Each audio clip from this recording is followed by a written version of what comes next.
So after 11 years of being a solid supporting character, Natasha Romanoff finally has her own movie. Like most Marvel fans, I've wanted this movie for a while now. Romanoff's always been a great character, and I've always wanted to learn more about her intriguing backstory. This review will include spoilers for previous Marvel movies, but there will be an option to skip the spoilers for this specific movie. Without further ado, let's get into the good. Scarlett Johansson is great. It's obvious that she's very passionate about this character, and that passion is visible on screen. The movie even goes so far as to give her a producer credit. Like most Marvel films, the dynamics and interactions between the characters are excellent. I love the chemistry between Scarlett Johansson and Florence Pugh, as well as the way that those two bounce off David Harbour and Rachael Weisz. Here's what's gonna happen. Natasha, don't slouch. I'm not slouching. You're going to get a back hunch. Listen to your mother. Oh my God, this... Up. All right, enough. All of you. I didn't say anything. That's not fair. Out of all the new characters introduced, David Harbour's Red Guardian is easily the standout. He has great chemistry with the rest of the cast and a unique style of humor when compared to other MCU characters. The humor is pretty funny. There's a running gag about a certain pose that Romanoff always does when fighting that I found pretty funny. Why do you always do that thing? Like this thing that you do when you whip your hair when you're fighting with the arm and the hair and you do like a fighting pose.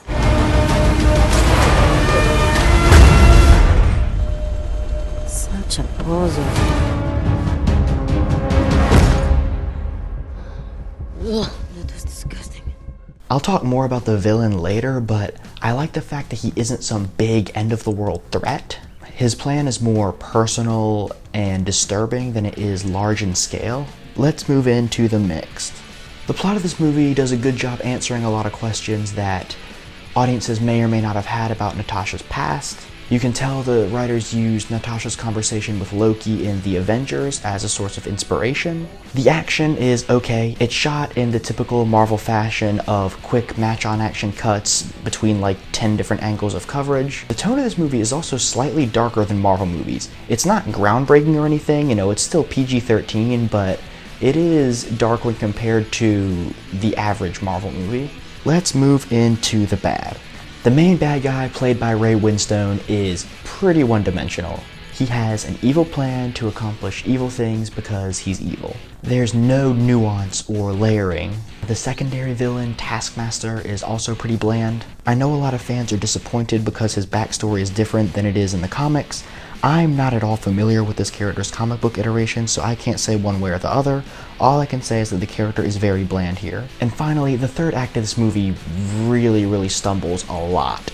There are several new plot lines that are introduced and then immediately closed off. There are some character revelations that fall pretty flat. There's a conversation between Natasha and the main villain that feels very poorly written and awkwardly worded. Skip to this time on the clock if you would like to skip the spoilers. The post-credit scene was pretty meh. We get another appearance from Julia Louis-Dreyfus, a character who I was pretty meh on in Falcon and Winter Soldier. She didn't have enough screen time for me to form a solid opinion, and she doesn't here either.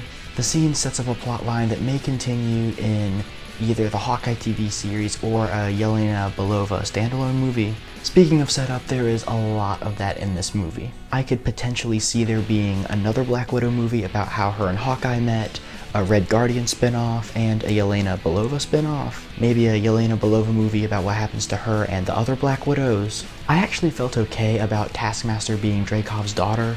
Like I said before, I'm not really super familiar with this character's origins in the comics, so I didn't really mind the revelation. So despite the awkward timing, Black Widow is still a solid MCU movie. It does the things that Marvel movies do well, pretty well, but also has a few traditional Marvel flaws. I'm gonna give it a mixed review. So I'm actually more positive on this movie than most people, but even I'll admit that it's a shame we didn't get a Black Widow movie until now, especially given how, with all due respect to Chris Hemsworth as Thor, Romanoff is debatably the third most important character in this franchise. A lot of people like to point to Tony, Steve, and Thor as kind of the big three, but it is debatably Tony, Steve, and Natasha. She's been a lot more prominent and influenced the story more than just about any other character in the MCU. I get that the reason this movie came out after Endgame was so that the audience wouldn't expect her to die in Endgame, but at the same time it does feel pretty counterintuitive to delve into the backstory of a character who's canonically dead, but that's just my opinion.